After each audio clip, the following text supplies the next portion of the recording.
सांगेल का? अस्थमा कोणत्या संस्थेचा आजार आहे? आपण थोडा रिकॅप करूया. हा, बरोबर बरोबर बरोबर. सगळे बोलले तरी मला चालणार आहे. थोडस आपण वर्गात गोंधळ घातला तरी काही हरकत नाहीये. थोडेसे लहान झालो तर जास्त चांगलं आहे असं मला वाटेल. श्वसन संस्थेचं कार्य आपण बघितलं होतं. एकदा थोडं फटाफट जाऊया आपण, म्हणजे आठवेल जरासं. श्वसनाद्वारे घेतलेला प्राणवायू लाल रक्तपेशींना पुरवून त्यांनी आणलेला शरीरातील इथे चयापचयामुळे निर्माण झालेला प्रणील वायू म्हणजे कार्बन डायऑक्साईड पुन्हा वायुकोशामध्ये शोषला जातो, घेतला जातो आणि तो आपल्या प्रश्वासातून बाहेर टाकला जातो. कार्बन डायऑक्साईड बरोबर पाण्याची वाफ आणि उष्णता प्रश्वासातून बाहेर सोडल्या जातात व अशा प्रकारे शरीरातील पाण्याचे प्रमाण व शरीराचे तापमान कायम राखले जाते. आपण काचेवरती आपला श्वास आपण हे केला तर थोडेसे वाफेचे बिंदू आपल्याला दिसतात, तर त्याच्यातून आपल्याला कळू शकतं पाण्याची वाफ आपण श्वसनाद्वारे सोडतो. श्वसनाचे प्रकार: बाह्य श्वसन, अंतर्श्वसन. बाह्य श्वसन वायूंची अदलाबदल होते वायुकोश आणि रक्तपेशींमध्ये, आणि अंतर्श्वसन म्हणजे पेशी स्तरावरती ज्या वेळेला ती अदलाबदल होते त्याला अंतर्श्वसन म्हटलं जातं. पेशी भोवतालच्या प्रत्येक पेशी असते त्याच्या भोवती एक पेशी जल असतं आणि पेशीच्या आतमध्ये ज्या काही घडामोडी होतात त्याच्यातून निर्माण झालेले नको असलेले पदार्थ किंवा वायू त्याच्यात सोडले जातात आणि लाल रक्तपेशींनी आणलेला प्राणवायू तो पेशींकडनं वापरला जातो. याला अंतर्श्वसन असं म्हणलं जातं.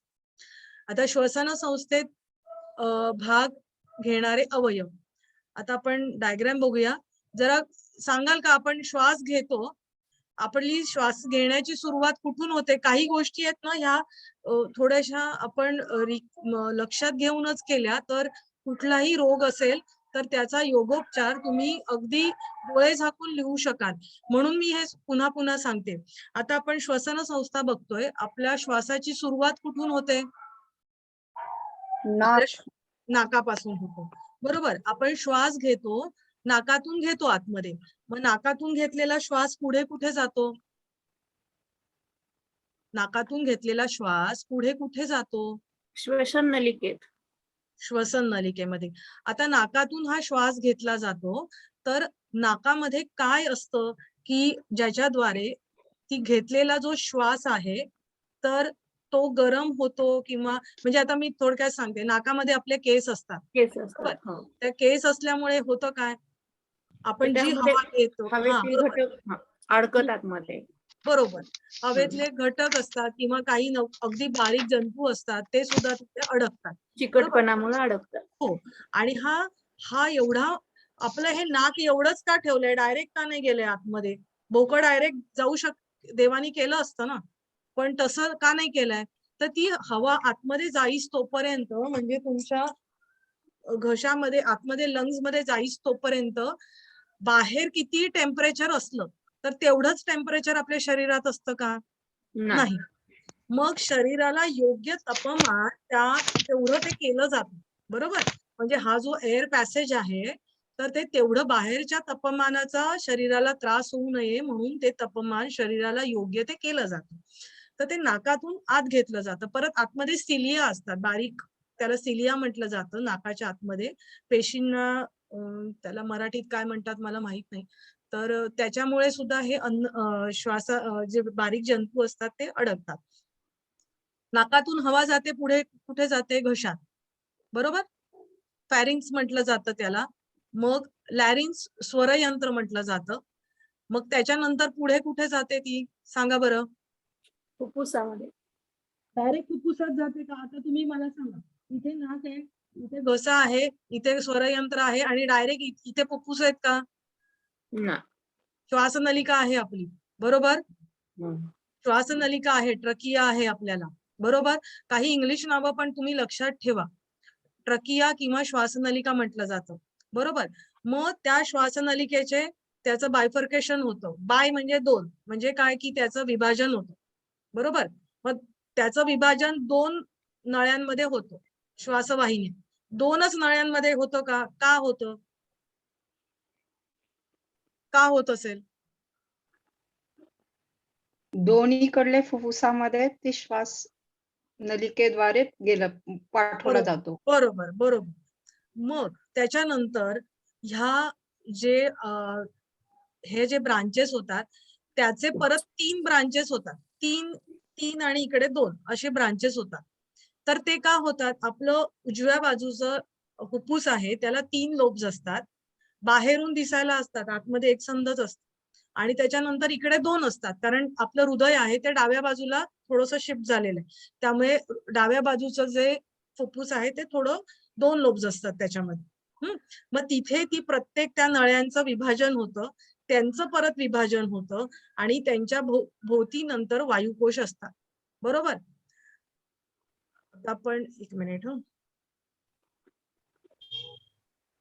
आता याच्यामध्ये अनाटॉमिकली म्हणजे त्याच्यामध्ये असं 2 म्हणजे विभाजन श्वसन मार्गाचं केले, पण असं ऍक्च्युअली कधी काही नसतं. हे डॉक्टरांनी त्यांच्या याच्यासाठी केलेलं आहे. एकच श्वसन संस्था डायरेक्ट सुरू झाली की ती वायुकोशापर्यंत ती संपते.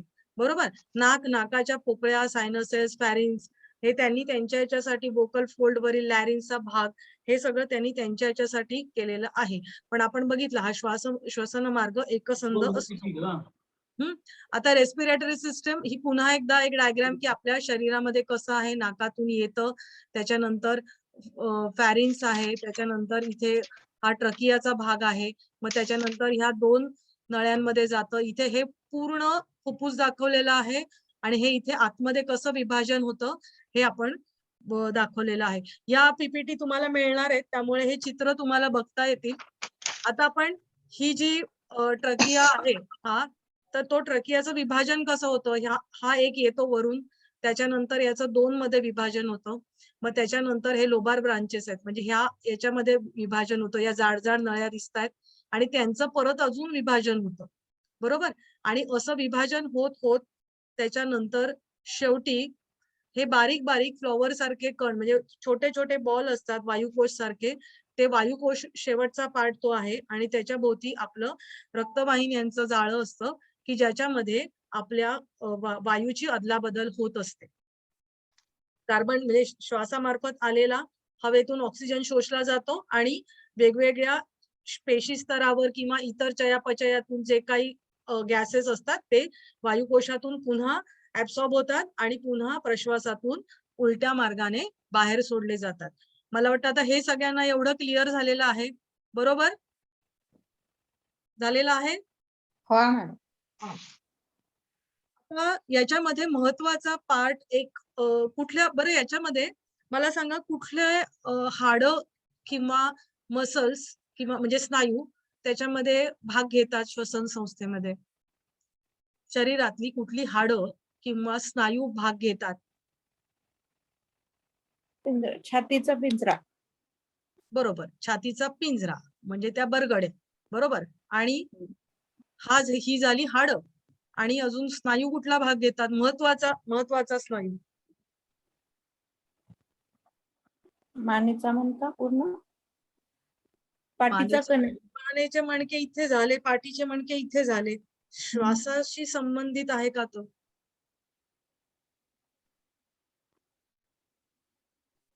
त्याचं नावच पहिले श्वास येतं, श्वासपटल. बरोबर? श्वासपटल तो आहे लंगच्या खाली. बरोबर? म्हणजे त्याची आपण बघूया इथे की हे इथे हा जो पांढरा भाग दिसतो आहे, तुम्हाला एरो दिसतो आहे का? हो. मग हा जो मध्यभागी ही वरती एक लालसर रंगाची पोकळी आहे आणि ही खाली. बरोबर? तर त्याच्या हा मध्यभागी हा पांढरा असा जो भाग गुलाबी भाग दिसतोय तो आहे श्वासपटल किंवा त्याला डायफ्रॅम म्हटलं जातं. बरोबर? तर हा आपली जी पोकळी आहे पोटाची म्हणजे पूर्ण तर त्याचं विभाजन करतो. वरची श्वासपटलाच्या वरचा भाग उर भाग आणि खालचा उदर भाग. श्वसनाशी संबंधित सगळी जी काही ऑर्गन्स आहेत ते वर असतात आणि पचनाशी म्हणजे काही संबंधित बरेचसे ऑर्गन किंवा बाकीच्या ऑर्गन्स हे आपले खाली असतात. ढोबळ मानाने मी सांगते. तर हे श्वासपटल. आता हे श्वासपटल मला सांगा श्वसन आपण करतो त्याच्यात कसं काम करतो? ऍक्च्युअली हे सगळं अनाटॉमी याचा अस्थमाशी फारसा काही म्हणजे संबंध आहे, पण हे समजून घेतल्याशिवाय आपण पुढे नाही जाऊ शकत. काय म्हणजे कसं कार्य करतं श्वासपटल? थोडं विचार करून मला सांगा. श्वासपटल ते तर फुफ्फुसांच्या खाली आहे. मग ते कसं काय कार्य करू शकतं श्वसन संस्थेत? नाही मॅडम सांगते. खाली हा. खाली श्वास जाऊ न देता तो फुफ्फुसांकडे वळवण्याचं काम त्याचं महत्वाचं ठरतो. पण तुम्ही मला सांगा, आपण श्वास घेतला नाकातून तो वायुकोशांपर्यंत, वायुकोश आपण शेवटचे म्हणतो, बरोबर? ते फुफ्फुसांच्या आतमध्ये असतात. आपण आधीची डायग्राम बघितली, थांबा दाखवते. हा, इथे आपण नाकातून घेतला श्वास, ट्रकियातून आला, इथून त्याचं बायफर्केशन झालं, थोडा श्वास इकडे गेला, थोडा इकडे गेला, या बारीक बारीक नळ्यांमधून मग नंतर शेवटी इथे वायुकोशात आला, त्याच्या भोवतीच्या रक्तवाहिन्यांमध्ये एक्सचेंज झालं गॅसचं आणि ते पुन्हा नाकातून बाहेर आलं. आणि हे सगळं घडतं, हे जे फुफ्फुस आहे ते बंद आहे, त्या फुफ्फुसामध्ये घडतंय. मग या फुफ्फुसातून बाहेर हवा जाईल कशी? या फुफ्फुसाला आवरण असतं, प्लुरा म्हणतात त्याला. ते दोन आवरण असतात त्याला, एक बाहेरचं आणि एक आतलं. म्हणजे आपल्या ज्या बरगड्यांच्या आतमध्ये फुफ्फुस असतात, बरोबर? मग त्या बरगड्यांशी त्याचं घर्षण न होऊ देण्यासाठी ते असतं. आणि ह्या 2 आवरणांमध्ये अजून एक लिक्विड पण असतं, की त्या 2 आवरणांचं घर्षण व्हायला नको म्हणून. आता एवढी जर सुरक्षा केलेली आहे, तर त्याच्यातून हवा बाहेर जाईलच कशी?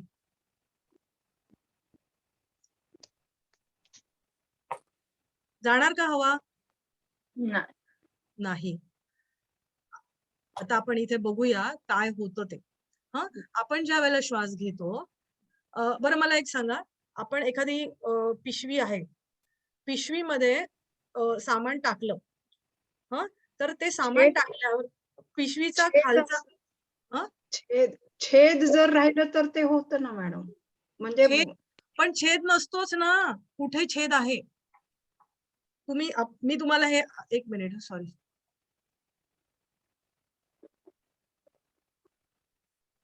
मला याच्यामध्ये कुठे छेद आहे सांगा. ही एक डायग्राम आहे.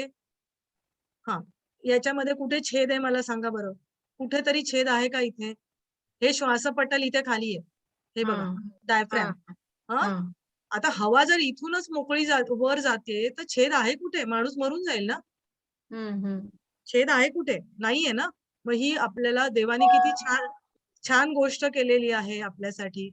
आता हे बघा, एक पिशवी आहे, पिशवीमध्ये मी हे एक टाकलं, दुसरं सामान टाकलं, तिसरं सामान टाकलं. पिशवी खालून सपाट आहे, बरोबर?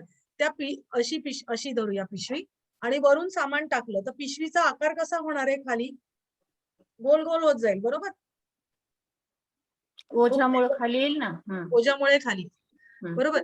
आपण एखादा फुगा घेतला, आता हे मी पिशवीचं उदाहरण सांगितलं, ते थोडा वेळ विसरून जा. आता एक आपण दुसरं उदाहरण घेऊया फुग्याचं. फुगा घेतला, तो मी फुगवला, तर त्याचा आकार कसा होणार आहे? मोठा होणार आहे. आणि जर मी त्याचं तोंड ओपन करून टाकलं तर काय होणार आहे? तो फुगा तो असा फुगलेला आहे, तर तो पुन्हा असा होईल, बरोबर? फुगल्यावरती तो असा झालाय आणि हवा गेल्यावरती तो पुन्हा असा होऊन जाईल. तर आपले जे फुफ्फुस आहेत, फुफ्फुसांमध्ये असं कधीच होत नाही की अजिबात हवा नसते. हे अगदी लक्षात ठेवा. आपण श्वास सोडला तरी काही हवा ही फुफ्फुसामध्ये असतेच, बरोबर? ती कधीही अशी एकमेकांना चिकटून जात नाही, बरोबर? तर फुफ्फुसांमध्ये आपण ज्या वेळेला हवा भरतो त्यावेळेला ते बलून सारखे फुलणार आहेत दोन्ही बाजूला, बरोबर? दोन लंग्स आहेत, बलून सारखे फुलणार आहेत. आता जर हा फुगा आहे आणि या फुग्याच्या खाली हा पडदा आहे, तर हा फुगला खाली, तर ह्या पडद्याला काय करणार आहे? तो पेलून धरेल, खाली ढकलणार नाही का? खाली येणार, थोडासा खाली येणार, बरोबर? कारण का? त्याला इलॅस्टिसिटी आहे, लवचिकता आहे. तो काही हाडं नाहीये, तो स्नायू आहे, तो हलणार, बरोबर? हे एवढं लक्षात येते ही गोष्ट? हा मॅडम. हा, तर आता हे बघा, नॉर्मली कसं असतं तुम्हाला दाखवते. तुम्ही श्वास, बरं, हा, आणि एक दुसरी गोष्ट, बरगड्यांची हालचाल कशी होते मला सांगा. आपण श्वास घेतो त्यावेळेला श्वास मी घेते त्यावेळेला माझ्या बरगड्या वर येतात का खाली जातात? घेऊन बघा श्वास. आपण स्वतःवर करून बघितल्याशिवाय समजत नाही आपल्याला. वर जातो आणि बरगड्या कशा हालतील मॅडम? ते हाड आहेत ना? हाडं आहेत, पण 2 बरगड्यांच्या मध्ये स्नायू आहेत ना. हा, मग त्याचं प्रसारण होईल मध्ये असणाऱ्या स्नायूंचं हवा आत गेल्यानंतर. बरोबर, प्रसारण झाल्यामुळे बरगड्या काय होतील? थोडं लवचिकता, पण बरगड्या हे हाडाच्या रूपात असल्यामुळे मला नाही वाटत. वर उचलले जातात. वर उचलले जातात. वर उचलल्या जातात. बरगड्या आता कसं सांगू तुम्हाला, समजा हे हे एखादं एक आहे, हे हाड आहे, हाडीचं भाग. हे हाड आहे. हा, तर हे हाड मी जर पिशवीत टाकलं तर याला काही नाही होणार आहे, पण हे उचलून मी ठेवू शकते की नाही बाजूला? हो. ठेवू शकते ना. ह्या 2 बरगड्या आहेत, ह्या 2 बरगड्यांमध्ये स्नायू आहे, बरोबर. श्वास घेतल्यावरती हा स्नायू वाढणार की नाही? मग स्नायू वाढल्यावर या बरगड्या लांब जातील की नाही मला सांगा? स्नायू आकुंचन प्रसरण पावतील, मग बरगड्यांची तशी सिस्टीम बरगड्या त्याला असते का? चिकटलेले आहेत, बरगड्यांना ते स्नायू चिकटलेले आहेत ना. मग होईल ते कमी जास्त. तुम्ही एक काम करा, श्वसन संस्था आहे ना ती काढा आणि नंतर ती पूर्ण वाचा. आपण एक सिस्टम आहे ना, थोडासा हा अवांतर अभ्यास आहे, पण आपण योग शिक्षक होणार आहोत तर थोड्या काही गोष्टी बेसिक कडे जाऊन आपण समजून घेण्याचा प्रयत्न करणार आहोत. आणि याच्यात कमीपणा कोणालाही वाटायला नको, कारण का ह्या आपण शाळेत शिकलेलो असतो आणि विसरलेलो असतो. श्वास इतके वर्ष घेतो पण आपण त्याच्याकडे सजगतेने बघत नाही. योग हेच आहे की सजगतेने आपल्याकडे बघायला शिकवतो, बरोबर. तर आता ह्या बरगड्या वर खाली होत असतात, बरोबर. त्यांची जी हालचाल असते ती बादलीची कडी कशी असते, वर उचलली जाते साईडनी, तशी त्या साईडनी वर उचलल्या जातात, समोरून पण वर उचलल्या जातात, बरोबर. तर श्वास घेतला नाकातून, ह्या बरगड आपली छाती फुगते कशी काय? आतल्या लंग्स मध्ये हवा वायुकोशापर्यंत पूर्ण भरली जाते आणि फुफ्फुसांची मग आकारमान वाढतं आणि मग ह्या बरगड्या वर उचलल्या जातात, बरोबर. मग ह्या वर उचलल्या गेल्या तर हा पडदा असतो ना, हा कधी पण अगदी सरळ नसतो. श्वासपटल ते थोडंसं असं असतं, म्हणजे थोडंसं त्याला कर्व असतो. आता हा जास्त कर्व आहे श्वास सोडलेल्या स्थितीमध्ये. तर आता ही श्वास सोडलेल्या स्थितीमध्ये हे लाल कलरचं श्वासपटल दाखवलं आहे. तर श्वास घेतल्यानंतर हे जे फुफ्फुस आहे ते त्याला खाली दाबतात, बरोबर. ते खाली दाबतात, त्यामुळे बघा त्याचा आकार असा झालाय. इथे हा जास्त आतमध्ये वक्राकार दिसतोय आणि इथे कमी वक्राकार दिसतोय, बरोबर. येते लक्षात? हा. आणि मग ज्या वेळेला आपण श्वास पूर्ण सोडतो, म्हणजे नॉर्मल पेक्षा आपण जास्त एक्झेल करतो, त्यावेळेला ही जे डायफ्रॅम आहे तो रिलॅक्स होतो, आणि तो वर जातो. इथे तुमचं चेस्ट आहे ते कॉन्ट्रॅक्ट होतं आणि हवा नाकातून बाहेर जाते. श्वासाचं कसं श्वासोच्छ्वास आपण करतो, नाकातून श्वास घेतो, फुफ्फुसांमध्ये गेला, फुफ्फुस वायुकोशांपर्यंत पूर्ण गेला, त्याचं आकारमान वाढलं, फुफ्फुसांचं आकारमान वाढलं. हा जो डायफ्रॅम आहे तर तो कॉन्ट्रॅक्ट होतो, तो खालच्या बाजूला असा आकुंचन पावतो आणि तो खाली येतो, बरोबर. आणि या बरगड्या साईडनी पूर्ण एक्सपांड होतात आणि मग त्याच्यानंतर तिथे म्हणून चेस्ट एक्सपांड होते, वाढते ना, चेस्टची साईज वाढते म्हणून चेस्ट एक्सपांड होते. मग श्वास ज्या वेळेला सोडतो त्यावेळेला काय होतं, नाक तिथे नेगेटिव्ह प्रेशर क्रिएट होतं, आपलं डायफ्रॅम आहे तो रिलॅक्स होतो, तो जातो वरती आणि हवा तो ढकलतो ऍक्च्युली आणि मग जातो, नाकातून हवा बाहेर जाते. आपण उदर श्वसन करायला पाहिजे. कोणीही रुग्ण असेल त्याला उदर श्वसन जर तुम्ही करायला दिलं किंवा दीर्घ श्वसन करायला दिलं तर होतं काय, तुमच्या लंग्सचे खालचे लोब जे आपण वापरले जात नाही ते तुम्ही पूर्ण भरता. श्वासपटलाची हालचाल चांगल्या प्रकारे व्हायला लागते, तो खालून तो वायुकोशांना पुश करतो, ते ऍक्टिव्ह राहतात, त्याच्या भोवतालचं ब्लड सर्क्युलेशन चांगलं होतं. ते ब्लड सर्क्युलेशन चांगलं झालं की ऑक्सिजन पूर्ण शरीरातल्या सिस्टम्सना चांगला मिळतो आणि आपल्याला बरं वाटायला लागतं. हे एक सिंपल लॉजिक आहे. म्हणजे तुमचा श्वास सुधारला की तुम्हाला बरं वाटायला लागतं. एवढं लक्षात येत आहे? हो. हा, चला आता आपण थोडस पुढे जाऊया. हेच पुन्हा वेगळ्या डायग्राम मध्ये दाखवलेलं आहे की कशा बरगड्या वर जातात आणि कशा बरगड्या खाली येतात. आपण उच्छ्वास करतो त्यावेळेला, किंवा हे श्वासपटल आहे, हे बघा श्वास घेताना हे थोडं खाली कॉन्ट्रॅक्ट झालंय, खाली आलंय आणि इथे ते रिलॅक्स झालंय, ते वर गेलं. ते असंच असतं, तर ते रिलॅक्स झाल्यावरती वर जातं श्वासपटल.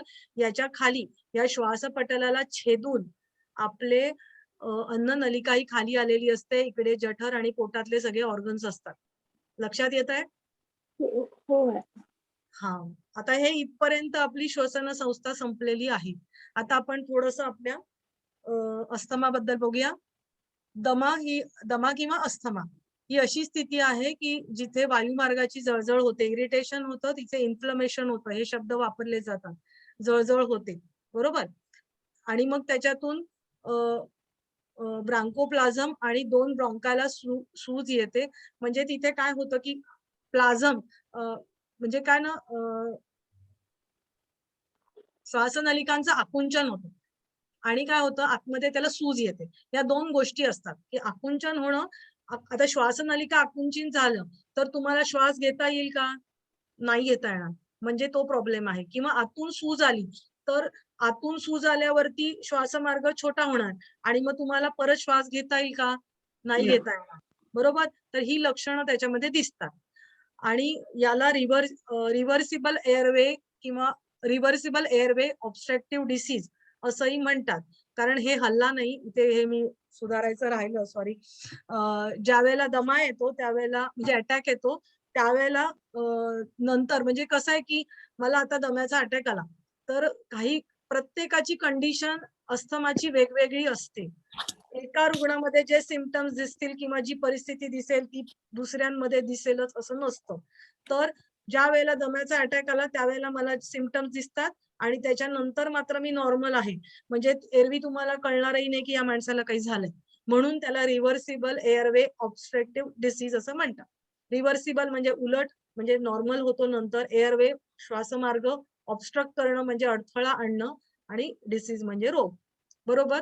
आता पुढचं अस्थमा हा ग्रीक शब्द आहे आणि ज्याचा अर्थ धडधडणे किंवा दम लागणे असा आहे. ब्रॉन्कसच्या अतिसंवेदनशीलते म्हणजे अतिसंवेदनशीलता हे मुख्य कारण आहे. आणि दुसरं म्हणजे पॅरासिम्पथेटिक मज्जासंस्थेचं उत्तेजन. पॅरासिम्पथेटिक मज्जासंस्था म्हणजे कुठली? की अनुकंपी आणि परानुकंपी 2 मज्जासंस्था आहेत स्वायत्त मज्जासंस्थेच्या. त्याच्यातली जी परानुकंपी मज्जासंस्था आहे त्याचं उत्तेजन याच्यामध्ये होतं आणि त्याच्यामुळे हे पण कारण आहे. आणि जर सुरुवातीच्या काळामध्ये आपण लक्ष दिलं तर हा आजार बरा होऊ शकतो, पण नॉर्मली हा आजार बरा होत नाही. अगदी सुरुवातीच्या काळामध्ये तुमच्या लक्षात आलं तर त्याच्यामध्ये तो बरा होऊ शकतो, नाहीतर होत नाही. म्हणजे हे अगदी लक्षात ठेवा, नॉर्मली बरा होत नाही. अस्थमाची कारणं आपण बघितली होती, एकदा वाचूया. अचूक कारण माहित नाही. अनुकंपी मज्जासंस्थेवर परानुकंपी मज्जासंस्थेचे प्राबल्य असल्यामुळे ब्रॉन्कसची अतिसंवेदनशीलता असते. याच्यात मी वाचत जाते, जर तुम्हाला काही नाही कळलं तर तुम्ही विचारा, कारण हे आपलं झालेलं आहे मागच्या लेक्चरला. मुख्य कारण श्वासनलिका व श्वासवाहिन्यांचे आकुंचन, हवेचा किंवा प्राणवायूचा पुरवठा कमी होणं हे आहे. आता याच्यासाठी कारणीभूत असणारे कुठले? हवेतून येणारे जे घटक असतात त्यांना ॲलर्जन्स म्हटलं जातं. ते कुठले आहेत?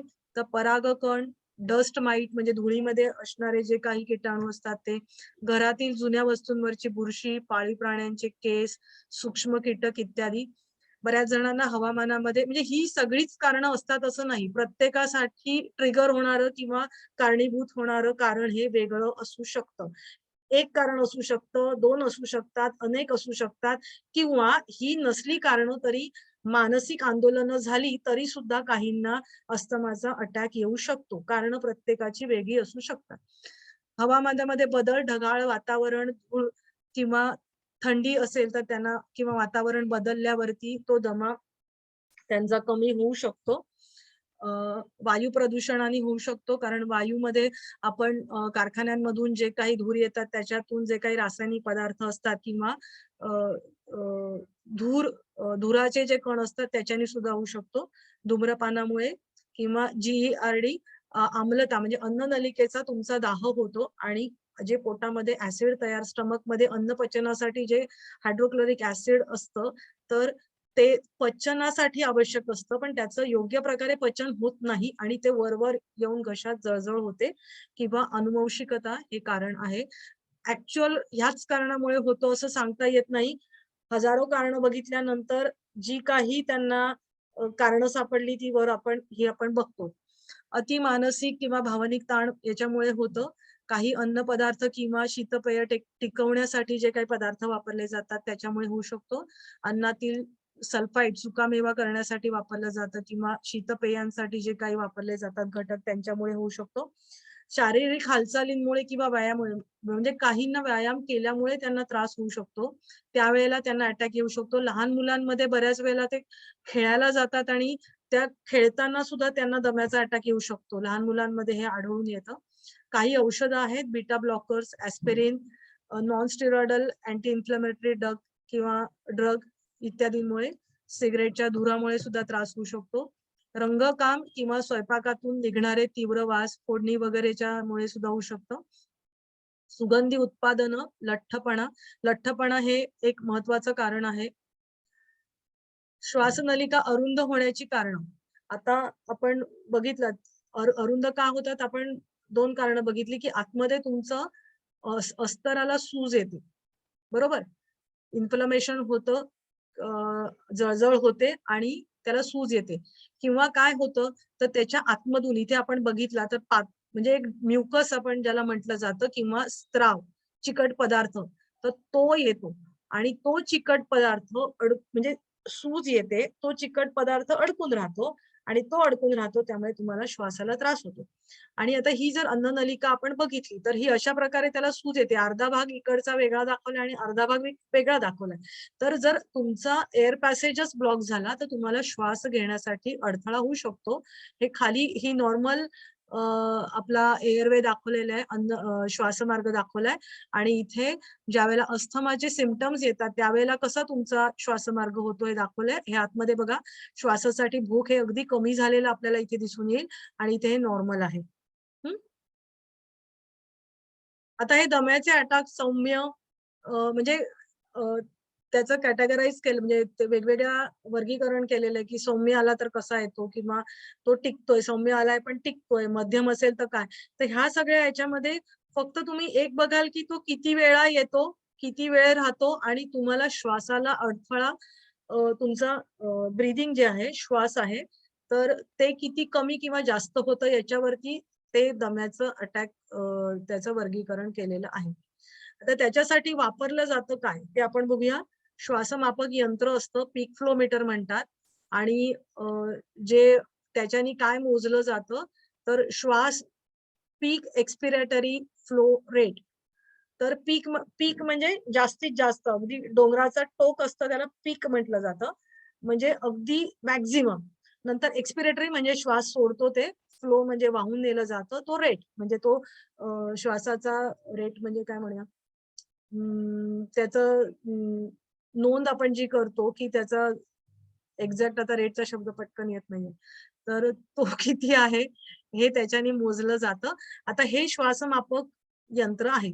आता ही जी खालची बाजू आहे ही तोंडामध्ये धरली जाते. हां, तोंडामध्ये धरली जाते आणि तुम्हाला फुंकर मारायला सांगितलं जातं. तर तुम्हाला फुंकर मारल्यावरती हे जे इंडिकेटर आहे ते वर खाली होतं आणि इथे तुम्ही लाल, पिवळं, हिरवं तुम्ही बघाल. हां, तर हे लाल, पिवळं, हिरवं हे जे आहे तर याच्यावरून तुम्हाला कळतं की तुमची श्वासानी ते इंडिकेटर किती लांब जातं आणि त्याच्यावरून तुमचा हा रेट ठरवला जातो की तुम्ही किती श्वास तुमचं किती पर्सेंट चालू आहे ते याच्यावरून कळतं.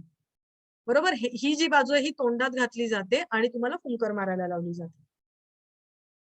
आता दम्याची लक्षणं काय? लघु श्वास, छातीत जडजडपणा वाटणे, दुखणं, घशातून खरखर हे महत्वाचं आहे की त्याला असा असा आवाज येतो एकदम खरखर आवाज यायला लागतो, झोपायला त्रास होतो. शॉर्ट ब्रीथिंग होतं, लघु श्वास होतो, काहींना खोकला येतो आणि काहींना घशातल्या खरखर आवाजामुळे सुद्धा झोप लागत नाही. वारंवार खोकला येणं हे एक लक्षण आहे. व्यायाम किंवा शारीरिक हालचालींमुळे धाप लागणे, काहींना कायम सर्दी असते किंवा शिंका येतात. फासळ्यांमधील त्वचा श्वासाबरोबर ओढली जाते. आता तुम्ही मगाशी कोणीतरी मला विचारलं होतं की आता फासळ्यांमध्ये ती त्वचा असते. आता फासळ्यांना आपण वरूनही आपल्याला दिसतात बरोबर? म्हणजे काय की आतमध्ये सुद्धा त्या एकमेकांना फासळ्या जोडलेल्या आहेत आणि बाहेरून सुद्धा ती त्वचा सुद्धा वर खाली होताना दिसते. आपल्याला अत्यंत आपण म्हणूया की हाडांचा सापळा अशी जी लोक आपण टीव्हीवर किंवा पिक्चर मध्ये बघितलेले असतील की त्यांच्या बरगड्या मोजून घ्या, तर अशी स्थिती आहे ना, ती अशी स्थिती दम्याच्या रुग्णांची होते आणि श्वास घेताना त्या बरगड्या सुद्धा अशा वर खाली होताना तुम्हाला दिसून येतात. म्हणजे एवढं ते अति दमा झाला असेल तर हे लक्षण त्यांच्यामध्ये त्यांना दिसून येतं. आणि ही सगळीच लक्षणं दिसतील असं नाही. याच्यातलं एक किंवा अनेक किंवा किती पण लक्षणं दिसू शकतात. नंतर रिस्क फॅक्टर सेमच असतात की कोणत्या कारणांमुळे होऊ शकतं. अनुवंशिकता, लठ्ठपणा, धूम्रपान किंवा सेकंड हँड स्मोक म्हणजे काय की जो धूम्रपान करतोय त्याच्या सिगारेट मधून निघणाऱ्या धुरामुळे जवळच्या व्यक्तींमध्ये त्रास होणं, वायू प्रदूषण, कारखान्यांच्या चिमण्यातून निघणारा धूर, काम करण्याच्या ठिकाणी वापरण्यात येणारी रसायनं, त्याच्यामध्ये शेतात फवारणी करताना वापरण्यात येणारी रसायनं किंवा आपण परफ्युम्स म्हणूया किंवा हेअर ड्रेसिंगसाठी इतर जे काही वापरलं जातं किंवा वेगवेगळे रसायनांचे कारखाने, कारण त्या कारखान्यांच्या आजूबाजूला जे कण आहेत ते हवेमध्ये असतातच किंवा इतर ॲलर्जी कुठली ॲलर्जी औषधांची किंवा इतर कुठली ॲलर्जी असेल तर तुमच्या कातडीला खाज येते, त्याला अटॉपिक डर्मॅटिटिस म्हणतात. तर त्याच्यामुळे होऊ शकतो. प्रतिबंध त्याला कसा कराल? दमा एकदा झाल्यावर बरा होत नाही, परंतु रुग्णाचा सहभाग आणि डॉक्टरांचे उपचार यामुळे पुढे येणारे अटॅक आपण लांबवू शकतो, काही प्रमाणात थांबवू शकतो. त्यासाठी वेळेवर औषधं घेणं हे गरजेचं आहे. डॉक्टरांना विचारून औषधं घ्यावीत. स्वतः बंद करू नयेत व डोस बदलू नयेत. फ्लू, न्यूमोनियाचे लसीकरण करावे. कारण फ्लू आणि न्यूमोनियाची आपण लक्षणं बघितली तर सर्दी, खोकला, ताप किंवा हीच असतात आणि मग त्यांचं ते वाढू शकतं. आपल्याला ज्या कारणांमुळे हे अत्यंत महत्वाचं आहे, आपल्याला ज्या कारणांमुळे दम्याचा अटॅक येतो ती कारणं शोधून त्यांच्यापासून लांब राहावं. आपली प्रक्रिया आहे त्याच्याकडे लक्ष द्यावं की आपल्याला त्रास होणार आहे हे आधी त्यांना कळायला लागतं. तर त्याच्या आधीच आपण लक्ष द्यायचंय. तुम्हाला दम्याचा झटका येणार आहे हे ओळखूनच लगेच त्यावर उपचार करावे. हे थोडं मी फास्ट जाते कारण का आपण मागच्या वेळेला हे आपण केलेलं आहे. खरं महत्वाचा पार्ट पुढचा मला शिकवायचा आहे. प्रतिबंध. आता प्रतिबंध कसा करावा? इन्हेलरचा उपयोग होतो आणि होतोय की नाही ते डॉक्टरांना सांगायचं. आणि या पॅथी बरोबर आपलं आयुर्वेद, योग किंवा होमिओपॅथी किंवा इतरही काही औषधं तुम्ही निसर्गोपचार काही करत असाल तर त्याचा तुम्ही जरूर उपचार ते घ्यावेत.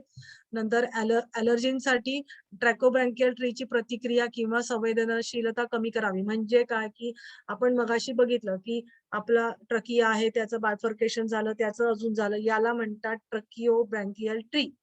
म्हणजे आपल्या ट्रकिया, त्याच्या ब्रांचेस, तर तो जो काही त्याचं वर्गीकरण आपण केलेलं आहे, तर त्याची प्रतिक्रिया काय होते आहे, की त्याला इन्फ्लेमेशन झालंय, नाही झालंय, त्याला थोडंसं आता वाटतंय, की मला छाती जड-जड झालीये, ते त्यांना कळतं.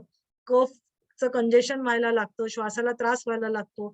तर ती जी संवेदनशीलता आहे, त्याची कारणं शोधून ती कमी करावी आणि त्याच्यापासून मुक्त राहण्याचा प्रयत्न करावा. आणि हेच सेम जळजळ कमी करावी. म्हणजे त्याची जी कारणं ओळखून त्याच्यापासून मुक्त राहावं. त्याच्यासाठी कोणत्या टेस्ट केल्या जातात? Pulmonary function test, peak exploratory flow test मगाशी आपण जी बघितली ती, spirometry along with chest X-ray, blood test आणि concentration of haemoglobin and arterial blood gases म्हणजे तुमच्या आर्टरीज मधले जे गॅस आहेत तर त्याच्यामधलं प्रमाण काय आहे ते तुमचं बघितलं जातं. तर ह्या वेगळ्या टेस्ट आहेत. अस्थमासाठी योगथेरपी. आता इथे आपला आजचा कार्यक्रम सुरू होत आहे. फुफ्फुसांची क्षमता आणि ह्याच्यामध्ये मला तुमच्याकडून आता मी एवढं काही आधी मुद्दामून त्याच्यामध्ये वेळ घेतला आहे कारण हे मला तुमच्याकडून अपेक्षित आहे याची उत्तर. फुफ्फुसांची क्षमता सुधारण्यासाठी सर्व म्हणजे शारीरिक, मानसिक, भावनिक स्तरांवरती कार्य करतो आणि त्याच्यासाठी कशावरती कार्य करायचंय आपल्याला, काय चांगलं करायचंय, तर आपण बघितलं की काय चांगलं करायचंय म्हणजे काय की त्या रोगामुळे कुठलाही रोग असेल तर त्या रोगामुळे आपल्या शरीरातले जे ऑर्गन्स, स्नायू जे काही अफेक्ट होत असेल त्यांना मजबूत करणं. त्यांची क्षमता बिघडलेली आहे काही बाबतीत काही रोगांमध्ये पूर्वपदावर आणू शकतो, काही बाबतीमध्ये आपण आणू शकत नाही. पण पहिल्यापेक्षा जास्त बिघडू नये किंवा थोडीशी सुधारण्यासाठी आपण त्याच्यावरती थेरपी देऊ शकतो. तर आता श्वसन संस्थेशी संबंधित रोग आहे म्हणजे काय आपण करणार आहोत? निरोगी फुफ्फुस, मजबूत श्वसन स्नायू याच्यावरती काम करू शकतो. श्वसन मार्ग साफ ठेवू शकतो आणि फुफ्फुसांची क्षमता सुधारण्यासाठी योग सर्व म्हणजे शारीरिक, मानसिक, भावनिक स्तरावरती कार्य करते. आता याच्यामध्ये योग थेरपिस्टचा दृष्टिकोन काय असला पाहिजे, की दम्याच्या रुग्णासंबंधी तीव्र दम्याचा झटका आल्यास उद्दिष्ट काय? आता आज दम्याचा झटका आला आहे, तर पहिल्यांदा तो मॅनेज करायला पाहिजे, बरोबर? आधी त्याला व्यवस्थित शांत करायला पाहिजे. नंतर उत्तेजक घटकांबद्दल समुपदेशन द्यावं, म्हणजे ज्याच्यामुळे त्याला तो अटॅक येतो ते त्याला प्रश्न विचारून, म्हणजे तो नॉर्मल झाल्यानंतर किंवा इतर वेळी त्याबद्दल त्याला विचारावं. म्हणजे अटॅक येतोय आणि त्याला विचारत बसायचं नाही. रोग आणि आधुनिक औषधांच्या मर्यादा आणि भावनांच्या संवर्धनाची भूमिका याबद्दलचे शिक्षण. म्हणजे तो रोग झालाय म्हणजे काय, अस्थमा झालाय म्हणजे काय झालंय लोकांना माहित नसतं. मला दमा झालाय, पण म्हणजे आपल्या शरीरामध्ये काय बदल झाले आहेत किंवा तुम्ही जी औषधं घेतात त्याच्या मर्यादा, त्याचे लिमिटेशन्स काय आहेत, त्यांनी कितपत तुम्हाला फायदा होऊ शकतो किंवा अटॅक आल्यावर कोणत्या औषधांचा फायदा होऊ शकतो किंवा एरवी तुम्ही कुठली औषधं घेतलीत तर फायदा होऊ शकतो. म्हणजे आपण हे फक्त सुचवायचं आहे, बाकी काही करायचं नाहीये. बाकी सगळ्या गोष्टी डॉक्टर करणार आहे. योग थेरपिस्ट म्हणजे डॉक्टर नाही, हे लक्षात ठेवायचं आहे. भावनांच्या म्हणजे भावभावनांनी कसा त्याच्यामध्ये परिणाम होऊ शकतो, अटॅक येतो त्यावेळेला त्याच्यामध्ये कसा परिणाम होऊ शकतो हे सांगायचं आहे. आधुनिक औषधं श्वासोच्छवासाचा त्रास सुधारण्यास मदत करतं. आपण जे पंप आपण बघतो, खूप जण टीव्हीवर पण आपण बघतो किंवा हल्ली नॉर्मल झालंय, श्वास घ्यायला त्रास झाला की लगेच नेझल ड्रॉप आणि हे टाकलं जातं. ते कशासाठी, की तुमचा श्वासमार्ग आहे त्याच्यात जी औषधं अस्थॅलिन किंवा इतर औषधं असतात तो श्वासमार्ग मोकळा केला जातो आणि श्वास घ्यायला तुम्हाला लगेच बरं वाटतं. तर नंतर दम्यामध्ये वापरल्या जाणाऱ्या स्टिरॉइड्समुळे दीर्घकाळ टिकणारे परिणाम होऊ शकतात.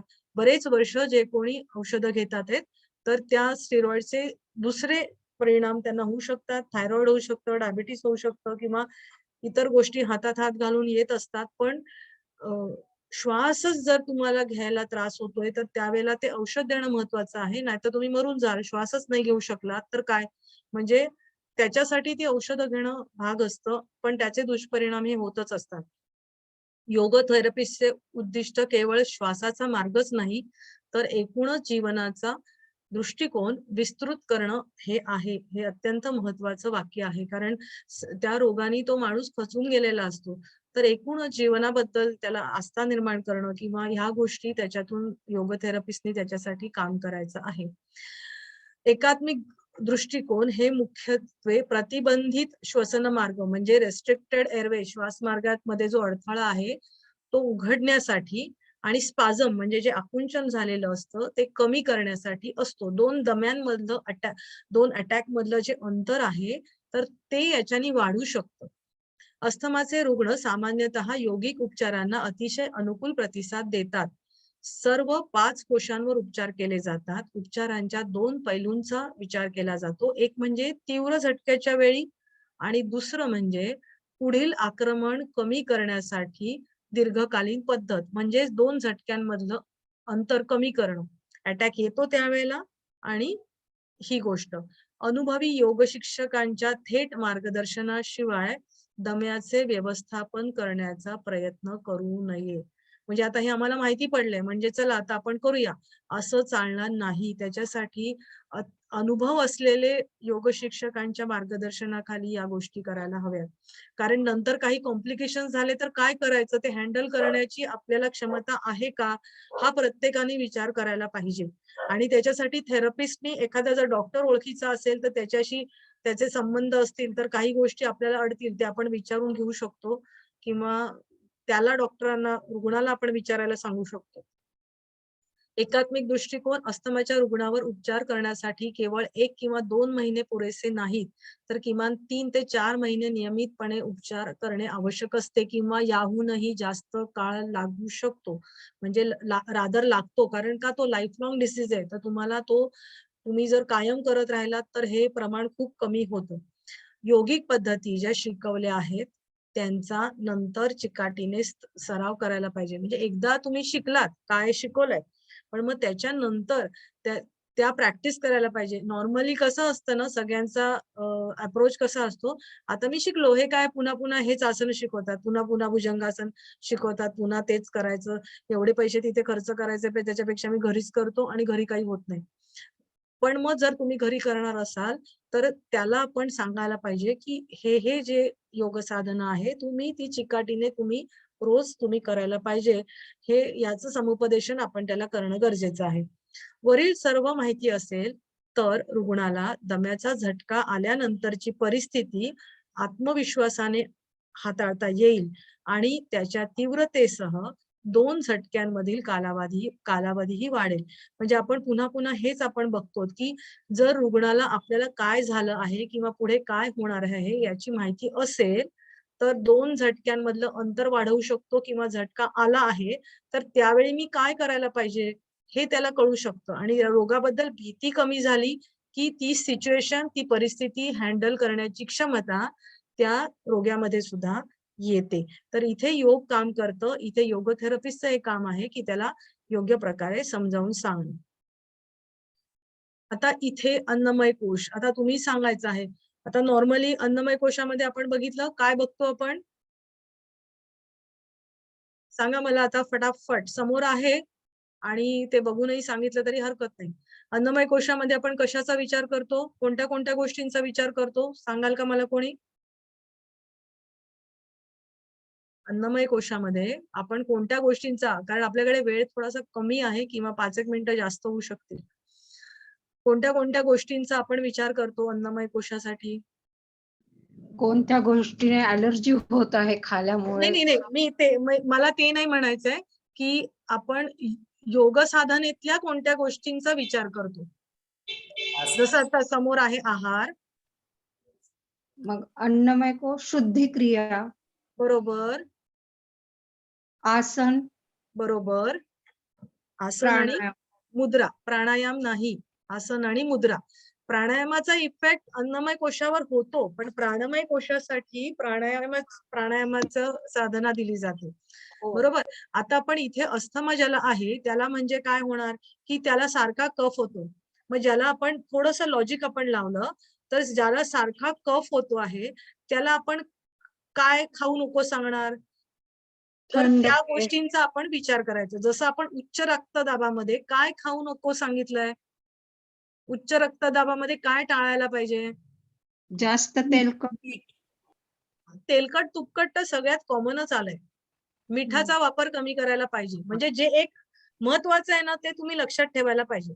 महत्वाचं काय, मिठाचा वापर तुम्ही कमी करायला पाहिजे. याच्यामध्ये महत्वाचं काय आहे, तर तुम्ही ज्याच्याने कफ तयार होईल त्या गोष्टी तुम्ही टाळायला पाहिजे. बरोबर. तर आता हे बघा, ॲलर्जी असणारे पदार्थ आपण आधी जे बघितली की कारणांमध्ये आपण बघितलं की प्रिझर्वेटिव्ह असलेले पदार्थ किंवा अशा ज्या काही गोष्टी आहेत की ज्याच्यामुळे तुम्हाला त्रास होऊ शकतो. तर ज्या ॲलर्जी होणारे पदार्थ आहेत किंवा मसालेदार पदार्थ आहेत ते सगळे तुम्ही टाळावे. बरोबर. सात्विक, सीमित, मिताहार तर हे सगळ्यासाठी येणारच. कुठलाही आजार असू दे, ते आहारामध्ये तुम्ही ते एक ब्रीदवाक्य लिहूनच टाकायचं. बरोबर. त्याला मार्क मिळणारच, म्हणजे ते लिहायलाच पाहिजे. नंतर कफकारक आणि श्लेष्मल म्हणजे म्युकस बनवणारा आहार तो तुम्ही टाळायचा आहे. तर तांदूळ म्हणजे तांदूळ, मीठ, त्यांनी काय काय, मिठाई, दही, रिफाईंड पीठ. आता रिफाईंड पदार्थ सगळ्यांनीच टाळायचे आहेत. त्यामुळे थंड पदार्थ किंवा बेकरीची उत्पादनं किंवा इतर काही पदार्थ, की आता याच्यात कशामुळे तुम्हाला त्रास होऊ शकतो तुम्ही बघायचे. पण नॉर्मल जे आढळून आलेले पदार्थ आहेत तर ते हे आहेत. थंड पदार्थ म्हणजे आता अगदी काकडी म्हणाल किंवा काही असे जे प्रकृतीला थंड असतात आणि ज्याच्यामुळे तुम्हाला सर्दी होऊ शकते किंवा असे पदार्थ तुम्ही टाळायचे आहेत. प्रिझर्वेटिव्ह टाकलेले पदार्थ टाळावे. बरोबर. मग सात्विक आहार घ्यावा. नंतर ताजी फळं, पालेभाज्यांचा भरपूर समावेश असावा, हे तुम्ही सगळ्यात लिहू शकता. रात्रीचं जेवण लवकर घ्यावं, जडपणा टाळण्यासाठी झोपेच्या किमान 3 तास आधी. हे तर नुसतं रुग्णांनी नाही, जे साधक आहे त्यांनी सुद्धा हे करावं. आणि जेवण तुम्ही लवकर म्हणजे जर केलं तर त्याचा फायदा निश्चितच होऊ शकतो, कारण आपण झोपतो आणि जेवण याच्यामध्ये अंतर असलं पाहिजे. एक तुम्हाला याच्यामध्ये मी सांगेन, की जैन धर्मामध्ये हे खूप चांगल्या प्रकारे पाळलं जातं, की त्यांचं सूर्यास्ताच्या वेळेला जेवण केलं जातं. मला आठवतं लहानपणी आम्ही गावी जायचो त्यावेळेला संध्याकाळी अगदी बाहेर खाटा टाकून तिथे सूर्यास्ताच्या वेळेला जेवणं होऊन सगळं भांडी घासून सगळे खाटेवरती झोपत पडलेले असायचे. म्हणजे ती किती नॅचरल त्यांची जीवन पद्धती होती. माणूस हा असा एकच प्राणी आहे, म्हणजे निशाचर प्राणी सोडले तर सूर्यास्त झाल्यानंतर तो खातो. आणि हे जेव्हापासून व्हायला लागलं, तेव्हापासून त्याला वेगवेगळे आजार व्हायला लागले. बरोबर? म्हणजे आपले आहार, विहार आणि विचार या सगळ्या गोष्टींचा आपल्या आजार होण्यावरती परिणाम घडून येतो. हे आपण सुद्धा लक्षात ठेवायला पाहिजे. आता अन्नमय कोशावरती वेगवेगळ्या क्रिया रिफ्लेक्स वरती अनैच्छिक नियंत्रण आणते. रिफ्लेक्स ऍक्शन म्हणजे काय? प्रतिक्षिप्त क्रिया. म्हणजे काय? आता नाकामध्ये समजा तुमचा धुळीचा कण गेला, तुम्हाला लगेच शिंका येणार, बरोबर? त्याला प्रतिक्षिप्त क्रिया म्हटलं जातं. आता बरेच जणांनी हे केलेलं असतं, काय म्हणतात, रबर नेती कोणी केलेली आहे का? तुम्ही क्रिया केलेल्या आहेत का? सूत्रनेती वगैरे केलेली आहे कोणी? हो मॅडम. हा, मग सूत्रनेती करताना आपण नाकामध्ये पहिल्यांदा केलं असेल ते आठवा. नाकामध्ये ज्या वेळेला सूत्र किंवा रबर ते आपण टाकतो त्यावेळेला पहिल्यांदा होतं काय मला सांगा? शिंक येते. शिंका येतात. शिंक येतात. म्हणजे ही काय झाली? ही तुमच्या शरीराची प्रतिक्षिप्त क्रिया झाली. कळलं का? तर ज्या वेळेला उलटी करणं, एखादा पदार्थ आपण पोटात घेतल्यावरती उलटी करणं ही आपली नॅचरल रिॲक्शन आहे का? नाही ना, बरोबर? पण आपण वमन करताना करतो काय? कोमट पाणी पितो आणि नंतर आपण आपली बोटं घशामध्ये आपल्या जिभेच्या मागे पडजिभेवरती दाबून आपण पोटातून पाणी तोंडावाटे बाहेर काढतो, बरोबर? तर ही क्रिया झाली, ही आपली नॅचरल क्रिया आहे का? तोंडातून बाहेर फेकणं ही आपली नॅचरल क्रिया आहे का? नाही ना. आपण अन्न खातो ते तोंडातून आत घालतो, बरोबर? उलटी काढणं हा माणसाची क्रिया आहे का? रोज करण्यासारखी आहे का? नाही ना. मग काय? तर आपण वमन करतो त्यावेळेला ही उलट क्रिया करत असतो आणि त्या उलट करण्याच्या क्रियेवरती आपला कंट्रोल येतो, बरोबर?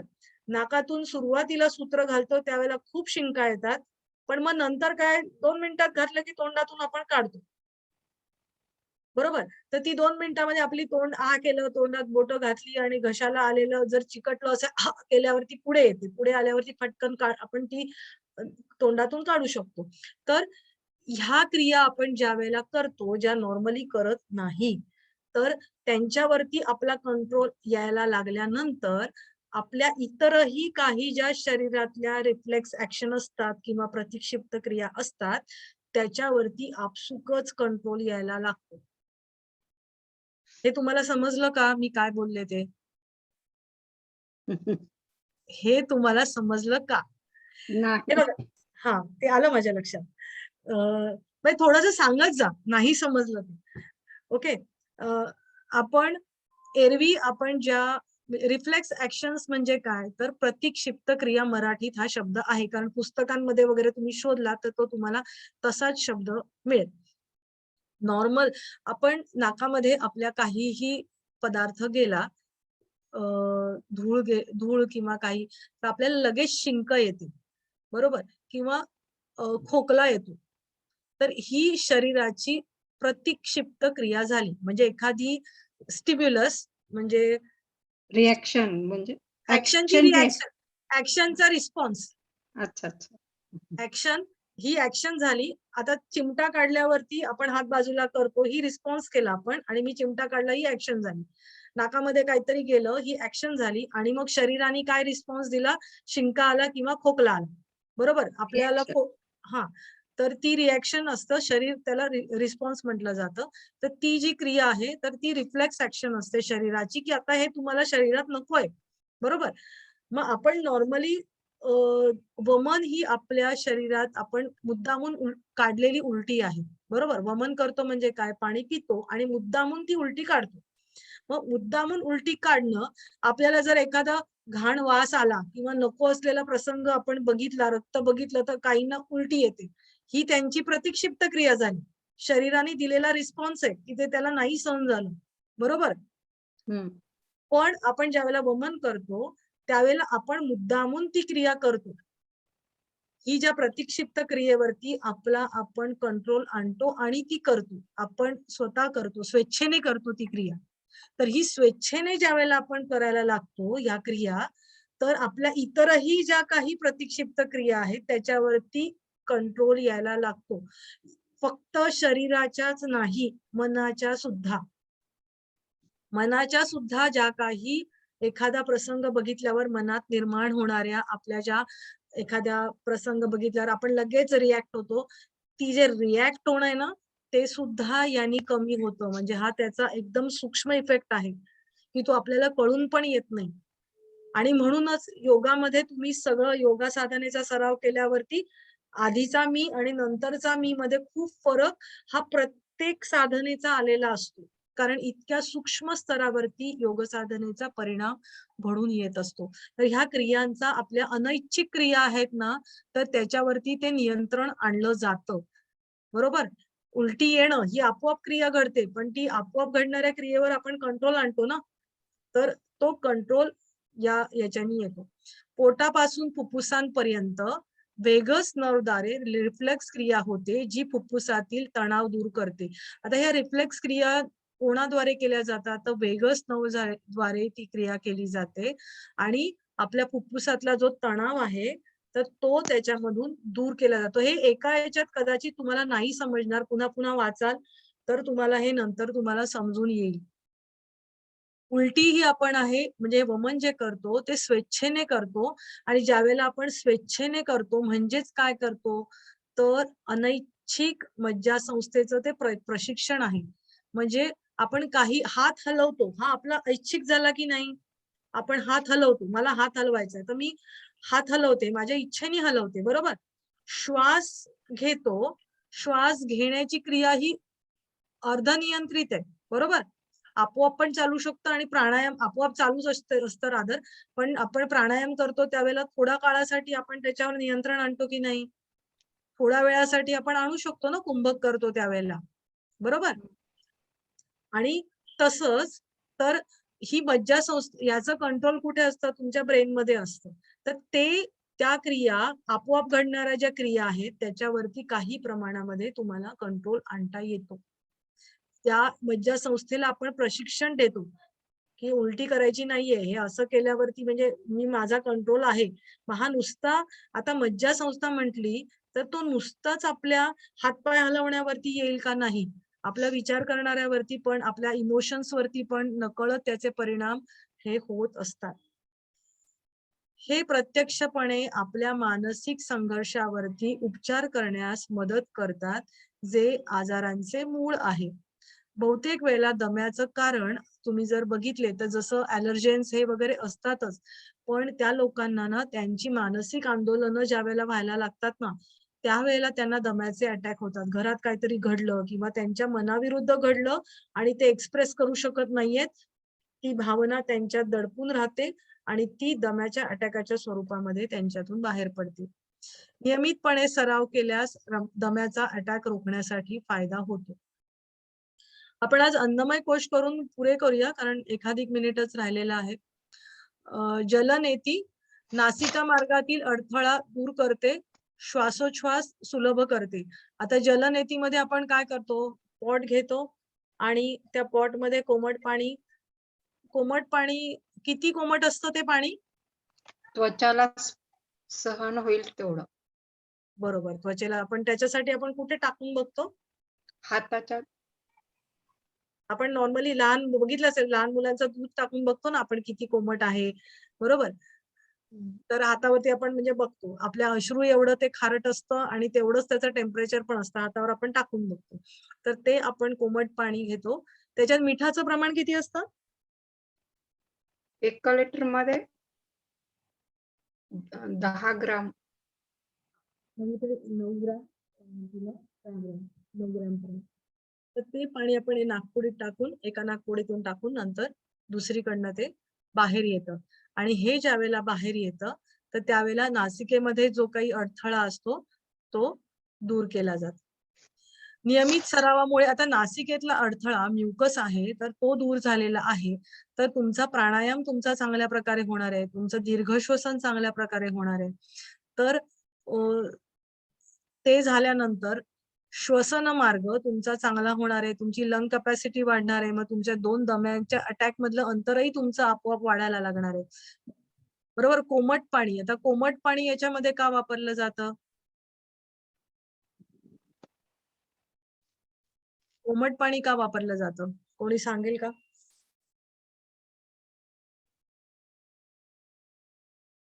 कोमट पाणी आपण मीठ वापरतो आणि कोमट चिकट पाणी. चिकट आतला जो चिकटपणा आहे तो लवकर त्याच्याने निघतो बाहेर. बरोबर. तो श्लेष्मा आहे तो लवकर निघतो आणि आतलं थंड पाणी जर घेतलं ना तर आतल्या त्वचेला इरिटेशन होतं. आतली जी त्वचा आहे ती संवेदनशील असते. तर त्याच्यासाठी मग ते कोमट पाणी घेतलं जातं की आतमध्ये त्वचेचं इरिटेशन आहे ते कमी होतं. जलनेती नाकाच्या आतील आवरणांची संवेदनशीलता कमी करते. म्हणजे जर आपण बघितलं की थोडंसं काही केलं आणि शिंक आली, हा जो प्रकार आहे तर ती ही अतिसंवेदनशीलता आहे ती त्यांची कमी होते. कारण बघा पाणी जातंय म्हणजे त्या पाण्याची सवय त्या आतल्या नासिका मार्गाला होते. म्हणजे त्याच्याने स्वच्छ तर होतं, पण त्याची पण त्याला सवय होते. त्याच्याबरोबर मीठ पण आपण टाकलेलं आहे. त्याची पण त्याला सवय होते. ते मीठ आहे ते म्युकस हे शोषून घेतं. ते मीठयुक्त पाणी असतं, तो श्लेष्मा आहे, तो शोषून घेण्याचं काम करतो. तर ह्या सगळ्याची त्या नेझल पॅसेजला सवय होते आणि त्याच्यामुळे काय होतं की ती संवेदनशीलता कमी होते. जलनेती, सूत्रनेती पण सेम. सूत्रनेतीमुळे सुद्धा जो कफ आहे तो कमी होतो नाकाच्या आतील. वस्त्रधौती, अस्थमा लोकांसाठी वस्त्रधौती आहे ती अत्यंत फायदेशीर आहे. वमनापेक्षा सुद्धा शक्तिशील आहे. म्हणजे वमनाबरोबर कफाचे बेडकेच्या बेडके पडतात. ज्यांना अस्थमा किंवा ज्यांना कायम सर्दीचा त्रास असतो, कफ साठलेला असतो त्यांचा. तर वस्त्रधौतीमध्ये त्या वस्त्र आपण पाण्यामध्ये त्या कोमट पाण्यात भिजवतो आणि आपण गिळतो, बरोबर? मग ते घेऊन आतमध्ये ज्यावेळेला जातं स्टमकमध्ये, खरं तर ते स्टमकमध्ये अन्न मार्गातून जातं आतमध्ये स्टमकमध्ये. तो सगळा जो श्लेष्मा आहे ना, तर तो सगळं खेचून घेण्याचं काम त्याच्याने केलं जातं आणि खूप फायदेशीर आहे. पण हे योग्य मार्गदर्शकाखालीच ही वस्त्रधौती त्यांनी करायला पाहिजे. तीव्र परिस्थितीनंतर 2 आठवड्यांपर्यंत दररोज वापरता येते. म्हणजे ज्यांना खूप दम्याचा अटॅक येतो, तर तो स्टेबिलाईज झाल्यानंतर त्यांनी म्हणजे रोज त्यांच्यासाठी केली तरी चालू शकते आणि नंतर मग आठवड्यातून एकदा पुरेसे आहे. म्हणजे हे लगेच सगळ्यांनाच लागू पडतं असं नाहीये. प्रत्येकाची परिस्थिती बघूनच या गोष्टी सांगायला पाहिजे. व्यक्तिपरत्व हे सगळं बदलू शकतं. दंडधौती पण त्यांच्यासाठी अत्यंत फायदेशीर ठरते. का दंडधौती? पुन्हा आपण प्रतिक्षिप्त क्रियेवरती नियंत्रण टाकतोय आपण तोंडातून आतमध्ये. लगेच आपल्याला उलटीची भावना होते. ह्या सगळ्या क्रियांवरती नियंत्रण येतं आणि ते का? कारण दम्याचा अटॅक येतो त्यावेळेला ते त्याला कामाला येतं. त्याला जो अटॅक येतो तर आपल्या स्नायूंचं आकुंचन झालेलं असतं त्या क्रियांवर कंट्रोल करण्यासाठी. दंडधौती, अन्नमय कोशासाठी कपालभाती, कारण कपालभाती ही शुद्धी क्रिया आहे. हा प्राणायाम नाही. बरेच जण सांगतात प्राणायाम मध्ये कपालभाती. जे कपालभाती फुफ्फुस मजबूत करण्याचं एक प्रभावी साधन आहे. श्वासोच्छवासावर ताण देऊन श्वासोच्छवासाचा सामान्य जोर उलटतो आणि फुफ्फुसातील शिळी हवा पूर्णपणे रिकामी पडते. तर हे शब्द आवाज काही येत नाही मॅडम तुमचा. आवाज येत नाहीये? हो, येतो. कमी येतोय खूप. येतोय मॅडम. बाकीच्यांना येतोय. तुम्ही तुमच्या इथे कदाचित नेटचा प्रॉब्लेम असू शकतो. ओके जरा मॅम, चेक. सॉरी. हा, काही हरकत नाही. म्हणजे आपण ज्यावेळेला कपालभाती करतो, नॉर्मल ब्रिदिंग पेक्षा आपला श्वासोच्छवास हा जोरात चालू असतो, बरोबर? श्वास आपण एक्झेल श्वास सोडतो सोडण्याची क्रिया ही आपली ऍक्टिव्ह असते, फोर्सफुल एक्झलेशन असतं, आणि त्याच्यामध्ये इन्हलेशन म्हणजे श्वास घेण्याची क्रिया ही अगदी आपोआप होणारी असते. म्हणजे त्याच्यावर आपण लक्षही देत नाही, आपलं लक्ष सगळं श्वास सोडण्यावरती असतं. आणि त्याच्यामुळे काय होतं की आपल्या श्वासोश्वासाला नकळत तो ताण आपण कपालभातीच्या काळामध्ये दिला जातो. आणि आपण जो नॉर्मल ब्रिदिंग जे करत असतो तर त्याचा जोर आहे, म्हणजे त्याच्या उलट ही प्रक्रिया असते. आणि मग ह्याच्यामुळे होतं काय, तर आपल्या लंग्स मध्ये जी मी नेहमी सांगते की आपण लंग्सचे जर तिन्ही लोब्स जर बघितले तर आपल्या जे मधले लोब्स आहेत त्याच्या अर्धेच लोब्स आपण वापरतो नेहमीचे, नॉर्मल जी लोक आहेत ती. मग वापरत नाहीत काय, त्यातल्या त्यात चेस्ट ब्रिदिंग सगळ्यांचं होत असतं. मग आपलं होत नाही काय, उदरश्वसन. उदरश्वसन म्हणजे काय, पोटात हवा जाते का नाही, हवा जाते लंग्सच्या खालच्या लोब्स मध्ये, बरोबर. पण मग जोरात आपण श्वास घेतो त्यावेळेला श्वासपटल काय होतं, ते खालून आपण ज्या वेळेला कपालभाती करतो त्यावेळेला श्वासपटल खालून हपके मारतं ना लंग्सना, बरोबर. आपण मगाशी श्वासपटल मी मुद्दामून वेळ घेऊन का सांगितलं, आपण पोट आत बाहेर करतो, पोटातले ऑर्गन आत बाहेर होतात त्यावेळेला श्वासपटल वर खाली होणार, बरोबर. लक्षात येते का ही क्रिया? हो हो. हा, तर श्वासपटल तुमचं वर खाली होणार. मग ते वर खाली ज्या वेळेला होतं तर हे श्वासपटल समजा आहे, इथे वर इथे लंग्स आहेत, तर लंग्सचे खालचे लोब्स आहेत त्यांना ते धक्के मारतं, बरोबर. मग तिथे जी साठलेली, म्हणून मी त्याला मुद्दामून शिळी हा शब्द वापरलाय, कारण तर तो जास्त लक्षात येतो तो शब्द. तर ती जी साठलेली हवा आहे की जी वापरलीच गेली नाहीये, घेणं आणि सोडणं ती तिथेच पडू नये, तर ती हवा आपोआप म्हणजे वायुकोश आहेत त्याच्या भोवतीचे जे रक्तवाहिनी आहे त्याच्यातून त्याचा संचार व्हायला लागतो, म्हणजे त्याचं एअर प्युरिफिकेशन व्हायला लागतं, बरोबर. म्हणजे कपालभाती हे काम करतं त्याच्यासाठी. आणि या संदर्भात हे विशेषतः अस्थमासाठी चांगले आहे, कारण येथे मुख्य समस्या श्वास सोडण्यामध्ये असते. त्यांना श्वास सोडताच येत नाही, श्वास घेतानाही त्रास होतो पण सोडताच येत नाही त्यांना श्वास, कारण ती आतली शिळी राहिलेली हवा तशीच राहते. श्वासनलिकांना सूज आलेली असते किंवा म्युकस साठलेला असतो, त्यामुळे हवा कमी घेतात. कमी घेतलेली हवाच थोडीशी बाहेर फेकली जाते. मग थोडीशी बाहेर फेकली जाते, मग उरलेली हवा काय आहे ती तशीच पडून राहते आणि मग ती सोडलीच जात नाही बाहेर, ही त्यांची मुख्य समस्या असते. मग कपालभाती करतो त्यावेळेला ती आपोआप सोडली जाते.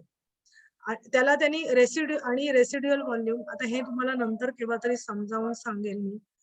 आणि दुसरी कपालभाती आहे, दुसऱ्या क्रिया उडियान आणि नवली. उडियान क्रियेमध्ये सुद्धा तुम्ही पोट आत आणि वर खेचून घेता, बरोबर. पोट म्हणजे मागच्या बाजूला खेचता आणि तो वर आतमध्ये परत वर खेचून घेता, आणि त्याच्यामुळे याच्यामध्ये तुम्ही लक्षात येईल नुसता पोटाचा सहभाग असतो का, नाही, श्वासपटलाचा पण सहभाग असतो. मग तो श्वासपटलाचा सहभाग त्याच्यामध्ये महत्वाचा असतो.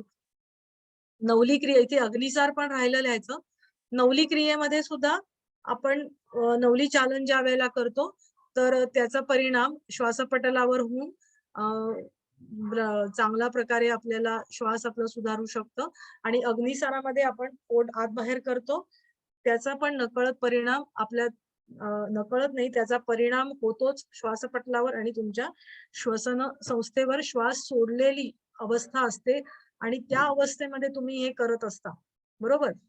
आता ह्याच्यामध्ये पुढचं एक पुढचं वाचून घेऊया. शंख प्रक्षालन.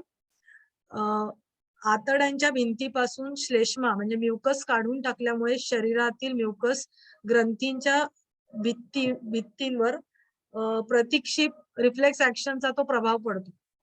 म्हणजे आतड्यांमध्ये सुद्धा जो काही शंख प्रक्षालन मध्ये कुठपासून कुठपर्यंत शुद्धी होते, कोणी सांगेल? अगदी 2 मिनिटं आता आपण थांबणार आहोत, प्लीज जाऊ नका कोणी. नाकापासून बेंबीपर्यंत. शंख प्रक्षालन, शंख प्रक्षालन नाकातून पाणी घेतो आपण. नाही नाही, शंख प्रक्षालनाची आपल्याला 2 क्रिया, लघु क्रिया आणि दीर्घ क्रिया. बरोबर, लघु क्रिया दीर्घ क्रिया. पण त्याच्यामध्ये मग ती क्रिया शरीरातल्या कुठल्या मार्गाची शुद्धी करते? जठर आपलं. आपण मला सांगा, पाणी कुठून पितो? नाही, पाणी तोंडातून पितो पण खालून कुठून ते बाहेर पडतं? कुठून बाहेर पडतं? खालून बाहेर गुदद्वारातून गुदद्वारातून बाहेर पडतं. बाहेर पडतं. बरोबर. ही नळी आहे. या नळीतून मी इथून पाणी टाकलं. इथे घाण साठलेली आहे आणि ती इथून बाहेर पडते. बरोबर. म्हणजे काय, तोंडापासून तर गुदापर्यंतचा मार्ग स्वच्छ होतो. बरोबर. कुठेही अडकलेली असू दे घाण, शंख प्रक्षालनामध्ये तोंडापासून ते गुदापर्यंतचा मार्ग स्वच्छ होतो. बरोबर. लघुशंख प्रक्षालनामध्ये आपण कमी वेळा पाणी पितो आणि आसनांचे राऊंड पण कमी करतो. बरोबर. आणि पूर्ण शंख प्रक्षालनामध्ये आसनांचे राऊंड्स आपण जास्त करतो. शोषलेले मीठ फुफ्फुसात आणि इतर शारीरिक अवयवांमध्ये जमा झालेला श्लेष्मा विरघळण्यास मदत करतं आणि मज्जासंस्थेला आराम देतं. हे मिठाचं मीठ का टाकतात त्याचं कारण आहे. म्हणजे इतर ठिकाणी तो जमलेला म्युकस आहे तो शोषून घेण्याचं काम करतं आणि त्याच्यामुळे काय होतं तर मज्जासंस्थेला आराम मिळतो. आणि ही क्रिया तज्ञांच्या मार्गदर्शनाखाली करावी. ऋतू बदलण्यापूर्वी ही क्रिया करावी. म्हणजे पावसाळ्याच्या आधी, थंडीच्या आधी जर तुम्ही केलं तर ज्या कारणांमुळे ढगाळ वातावरण आलं की तुम्हाला अटॅक येतो, थंडी झाली की अटॅक येतो, तर ते प्रमाण आहे ते तुमचं कमी होऊ शकतं. सूक्ष्म व्यायाम आपण पुढच्या वेळेला घेऊया की हे पूर्ण करूया? पुढच्या वेळेला घेऊया का? काय करूया? कारण 10 मिनिटं वर झालेली आहेत. हा मॅडम. आपलं हो मॅडम, सविस्तर होईल. सूक्ष्म व्यायाम पुढच्या वेळेपासून घेऊया. ओके.